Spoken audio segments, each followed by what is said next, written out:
আসসালামু আলাইকুম রহমতুল্লাহ। আশা করি সবাই ভালো আছো। আজকে আমি যে বিষয়টা নিয়ে আলোচনা করার চেষ্টা করতেছি বা চিন্তা করছি, ওই চ্যাপ্টারের নাম হচ্ছে অ্যাকাউন্টিং ফর ডেপ্রিসিয়েশন।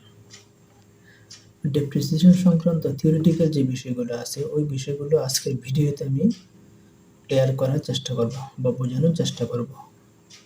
তো প্রথম একটা কথা বলে রাখি, এই ডেপ্রিসিয়েশন চ্যাপ্টারটাকে বিভিন্ন সিলেবাসে বিভিন্নভাবে নামকরণ করা হয়েছে। যেমন ন্যাশনাল ইউনিভার্সিটির সেকেন্ড ইয়ারে অ্যাকাউন্টিং ডিপার্টমেন্টে ইন্টারমিডিয়েট অ্যাকাউন্টিংয়ে এই ডেপ্রিসিয়েশনের অঙ্কগুলোকে বা চ্যাপ্টারটাকে নামকরণ করা হয়েছে accounting for plant assets, natural resources and intangible assets.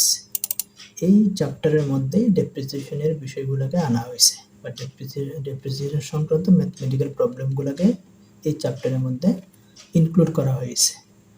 একই চ্যাপ্টারটাকে আমাদের ন্যাশনাল ইউনিভার্সিটির ম্যানেজমেন্ট ডিপার্টমেন্টের প্রিন্সিপালস অফ অ্যাকাউন্টিংয়ের ফার্স্ট ইয়ারের মধ্যে এই চ্যাপ্টারটাকে নামকরণ করা হয়েছে অ্যাকাউন্টিং ফর ফিক্সড অ্যাসেটস।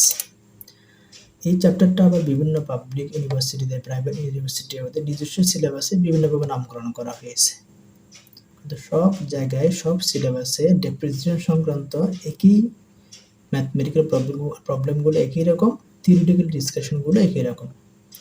আমি আজকের ভিডিওতে ডেপ্রিসিয়েশন সংক্রান্ত কমন বিষয় যেগুলো আছে, কমন থিওরিটিক্যাল যে বিষয়গুলো আছে, ওই বিষয়গুলো এখানে আনার চেষ্টা করছি।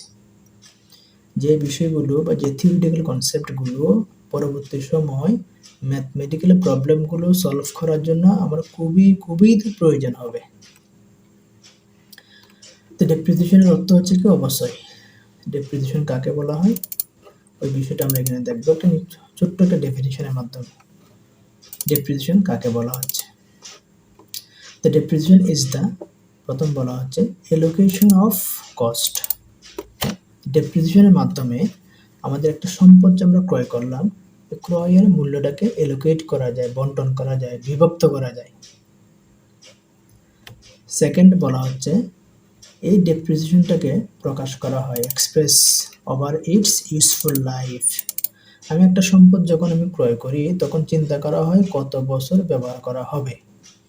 যত বছর আমি সম্পদটা ইউজ করতে পারবো, তত বছরের মধ্যে ওই ডেপ্রিসিয়েশনের অ্যামাউন্টটাকে বন্টন করে দেওয়া হবে, এক্সপ্রেস প্রকাশ করা হবে, ওই সময়ের ভিতরে বন্টন করা হবে। এবং এটা ধার্য করার জন্য রেশনালভাবে হইতে হবে, অথবা লজিক্যালভাবে ধার্য করতে হবে, এবং সিস্টেমেটিক ম্যানারে ধার্য করতে হবে। যেমন খুশি তেমনভাবে ধার্য করলে হবে না। এই ডেপ্রিসিয়েশন ধার্য করার জন্য অনেকগুলো সায়েন্টিফিক মেথড আছে। ওই মেথডগুলো আমি একটু পরেই বলতেছি, কি কি মেথডের মাধ্যমে ডেপ্রিসিয়েশন ধার্য করা হয় বা কি কি মেথডগুলোকে সায়েন্টিফিক মেথড বলা হয়। ডেপ্রিসিয়েশনটাকে এখানে একটা ফ্লো চার্টের মধ্যে প্রকাশ করা হলো।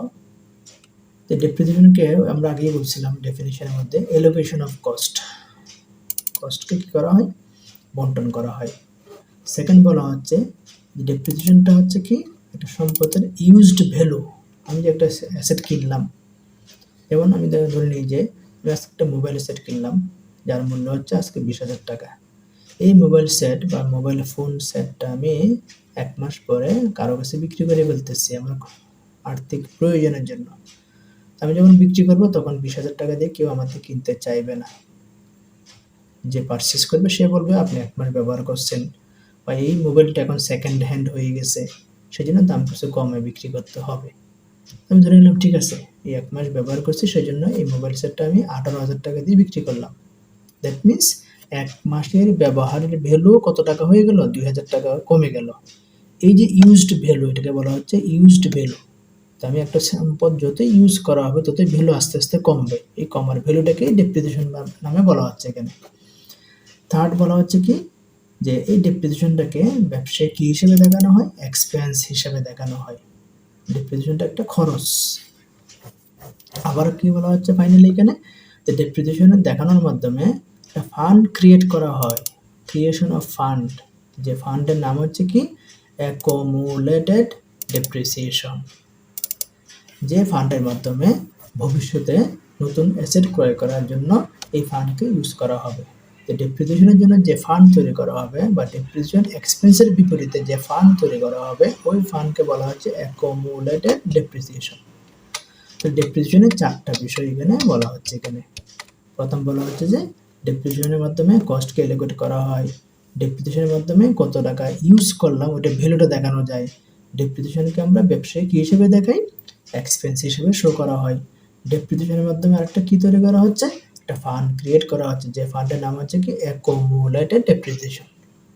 এখন আমরা যে ডেপ্রিসিয়েশন নিয়ে আমরা বলতেছি, এই ডেপ্রিসিয়েশন কার উপর ধার্য করা হয় ওই বিষয়টা আমরা এখানে দেখব।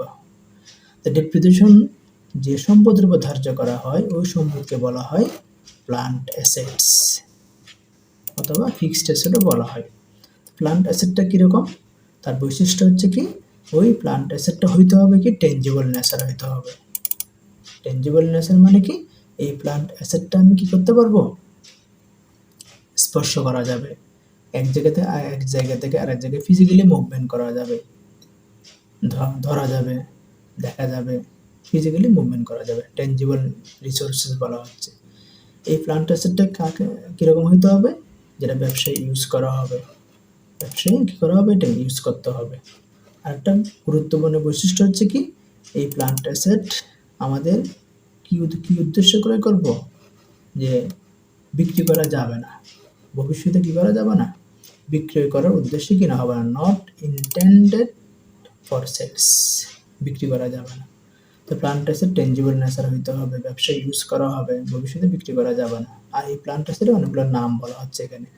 এই প্লান্ট অ্যাসেট আমরা কী নামে জানি, প্রপার্টি, প্লান্ট অ্যান্ড ইকুইপমেন্ট নামে জানি, আবার ফিক্সড অ্যাসেট নামেও জানি।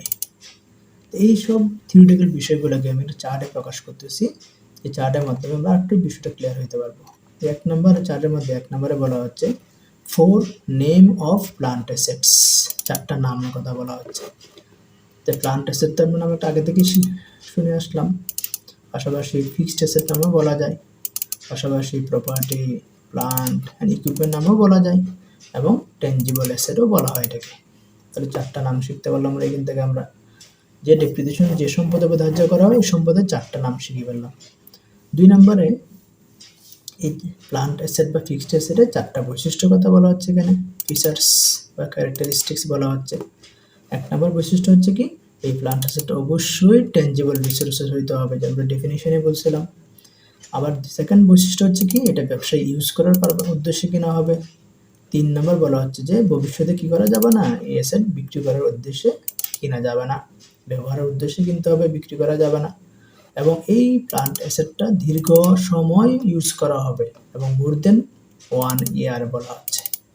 যে সম্পদটা 1 বছর বেশি সময় ব্যবহার করা হবে, বিক্রি করা যাবে না, টেনজিবল নেচার হবে, ওই সম্পদকে প্লান্ট অ্যাসেট বলা হচ্ছে। 4টা বৈশিষ্ট্য কথা বলা হলো। তাহলে আমরা প্রথমে 4টা নাম দেখছিলাম, এখন 4টা বৈশিষ্ট্য দেখে ফেললাম। 4টা বৈশিষ্ট্যের পরে এখন আমরা যেটা দেখবো, প্লান্ট অ্যাসেটকে 4টা শ্রেণীতে বিভক্ত করা হয়, 4 ক্লাসিফিকেশন।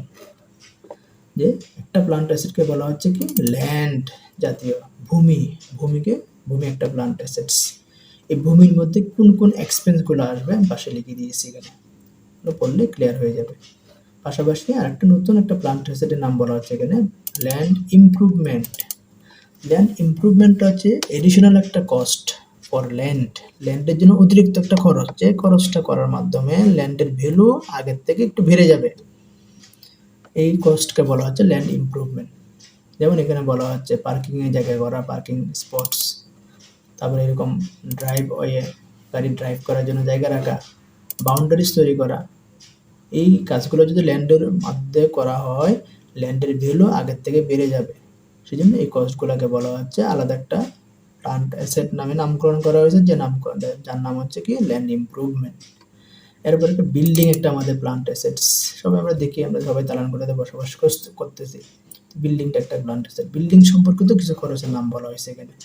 এবং ফাইনালি আমাদের ইকুইপমেন্ট বা মেশিন আমাদের একটা প্লান্ট অ্যাসেটস, ইকুইপমেন্ট সংক্রান্ত এক্সপেন্সগুলো এখানে কিছু আইডিয়া দেওয়া হয়েছে। তো প্রথম আমরা 4টা নাম দেখছিলাম, প্লান্ট অ্যাসেটকে 4টা নামে বিভক্ত করা হয়, 4টা বৈশিষ্ট্য কথা বললাম, 4টা ক্লাসিফিকেশনের কথা বললাম। এখন যে 2টা বিষয় আমরা এখানে লাস্ট আলোচনা করব সেটা হচ্ছে প্লান্ট অ্যাসেটের যে ডেপ্রিসিয়েশন ধার্য করা হবে, ওই ডেপ্রিসিয়েশন ধার্য করার জন্য 4টা মেথডের কথা বলা হচ্ছে এখানে। আমরা সায়েন্টিফিক মেথড বলা হয়েছিল এখানে ডেপ্রিসিয়েশনের ডেফিনিশনে কি বলা হয়েছিল? Scientific method. এই সায়েন্টিফিক মেথডগুলো হচ্ছে কি কি? এটা হচ্ছে স্ট্রেট লাইন মেথড, সরলরৈখিক পদ্ধতি, যে মেথডের মাধ্যমে প্রত্যেক বছরে বছরে ডেপ্রিসিয়েশন ইকুয়াল রিপ্রেজেন্ট করে। 2 নম্বর মেথড হচ্ছে কি অ্যাক্টিভিটি মেথড। অ্যাক্টিভিটি হচ্ছে কি? একটা সম্পদ যখন ইউজ করা হয় বিভিন্ন অ্যাক্টিভিটিতে বিভক্ত করা হয়। যেমন একটা মেশিন চিন্তা করতে পারি আমরা যে মেশিন একটা নির্দিষ্ট সময়ের ভিতরে কত ইউনিট প্রোডাকশন করে, বা ডেইলি অথবা মান্থলি কত ইউনিট প্রোডাকশন করবে, অথবা কত ঘন্টা চলবে। তো units one kind of activity, hours one kind of activity. আবার একটা গাড়ি কিনি, তখন আর ইউনিট চিন্তা করা যাবে না, তখন চিন্তা করতে হবে কি যে গাড়িটা কত কিলোমিটার মাইলেজ, বা কত মাইল গাড়িটা চলবে। তাহলে মাইল, এই কিলোমিটার, এগুলো হচ্ছে আমাদের অ্যাক্টিভিটিস। এইসব অ্যাক্টিভিটিগুলো ইউজ করে যখন আমি অবশ্যই নির্ণয় করব, তখন বলা হচ্ছে অ্যাক্টিভিটি মেথড। 3 নম্বর একটা মেথড বলা হচ্ছে sum of the digit method. যে আমি একটা সম্পত্তির ইউজফুল লাইফ বললাম 5 বছর। এই 5 বছরের মধ্যে 5টা ডিজিট আছে আমাদের। 1 একটা ডিজিট, 2 একটা ডিজিট, 3 একটা ডিজিট, 4 একটা ডিজিট, 5 একটা ডিজিট। এই 5টা ডিজিট যখন আমি যোগ করব, তখন একটা নির্দিষ্ট মান পাবো। ওই মানটা ব্যবহার করে যখন আমি অবশ্যই নির্ণয় করব, তখন বলা হচ্ছে sum of the year digit method. Finally আমাদের আরেকটা মেথড হচ্ছে কি ডাবল ডিক্লাইনিং ব্যালেন্স মেথড। এই মেথড একটা এক্সেপশনাল মেথড। এই মেথডের ডিটেলস, এই সবগুলো মেথডের ডিটেলস অ্যাপ্লিকেশনগুলো আমার পরবর্তী ভিডিওতে আমি দেখাবো ইনশাআল্লাহ। আমরা এখানে জাস্ট নামগুলো একটা পরিচিত হইলাম, থিওরিটিক্যাল বিষয় যেহেতু।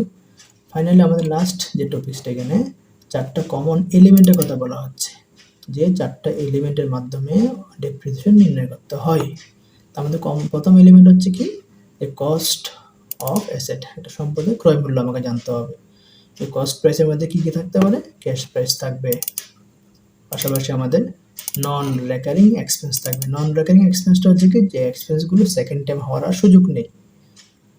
ওই সম্পদটা যতদিন ইউজ করি, যে খরচটা একবার হবে ওই খরচটাকে বলা হয় নন রেকারিং এক্সপেন্স, আর বারবার হইলে রেকারিং এক্সপেন্স। সেকেন্ড এলিমেন্ট হচ্ছে কি ইউজফুল লাইফ। আমি সম্পদটা কয় বছর ইউজ করবো, ওই বিষয়টা আমার জানা থাকতে হবে। 3 নম্বর এলিমেন্ট হচ্ছে কি সালভেজ ভ্যালু। আমি যে নির্দিষ্ট সময় ইউজ করবো, ইউজ করার পরে ভ্যালু কত টাকা পাবো, ওই ভ্যালুটা আমাকে জানতে হবে, এটাকে বলে সালভেজ ভ্যালু। একটা হচ্ছে কস্ট প্রাইস, ক্রয় মূল্য। 2 নম্বর হচ্ছে কি ইউজফুল লাইফ, আয়ুষ্কাল যেটাকে বলা হয়। 3 নম্বর মেথড হচ্ছে সালভেজ ভ্যালু, ভগ্নাবশেষ মূল্য। 4 নম্বর মেথডটা যদি অঙ্কের ক্ষেত্রে প্রয়োজন হয় না, তারপর থিওরিটিক্যালি জানতে হবে আমাদেরকে ডেপ্রিসিয়েবল কস্ট। এটা কীভাবে পাওয়া যাবে? কস্ট প্রাইস থেকে সালভেজ ভ্যালু যদি মাইনাস করে দিই, তাহলে আমি ডেপ্রিসিয়েবল কস্ট পাওয়া যাবে। আমার যে ভ্যালুর উপর অবশ্যই নির্ণয় করা হয়, ওই ভ্যালুটাকে বলা হয় ডেপ্রিসিয়েবল কস্ট। এখানে আমরা যেটা শিখলাম যে ডেপ্রিসিয়েশন সংক্রান্ত যেসব থিওরিটিক্যাল বিষয়গুলো এখানে মোটামুটি আনার চেষ্টা করা হয়েছে, এবং এই থিওরিগুলো শুধু থিওরির জন্য পড়া না, ম্যাথমেটিক্যাল প্রবলেমগুলো সলভ করার জন্য এই থিওরিগুলো আমাদের জানতে হবে। আমরা পরবর্তী ভিডিওতে এই 4টা মেথড যেখানে বলা হয়েছিল, 4টা মেথড বলা হয়েছে, 4টা মেথড কীভাবে একটা বিজনেস প্রবলেমে ইউজ করা যায়, ওই ইউজটা আমরা পরবর্তী ভিডিওতে ইনশাল্লাহ দেখাবো। এই ভিডিওর মাধ্যমে আমরা ডেপ্রিসিয়েশন সংক্রান্ত থিওরিটিক্যাল কিছু বিষয় আলোচনা হলো, পাশাপাশি ডেপ্রিসিয়েশন কার উপর ধার্য করা হয়, প্ল্যান্ট অ্যাসেটস উপর কিছু আলোচনা আসলো। বাকি সবগুলো বিষয় একটা চার্টের মাধ্যমে, একটা টেবলের মাধ্যমে শো করা হলো। এই বিষয়গুলো আমরা যখন ডেপ্রিসিয়েশন সংক্রান্ত ম্যাথগুলো করব, তখন এই বিষয়গুলো আমাদের জানা থাকতে হবে। তো পরবর্তী লেকচারে ইনশাল্লাহ ম্যাথ সম্পর্কিত আমাদের একটা ভিডিও ইনশাল্লাহ দেওয়া হবে।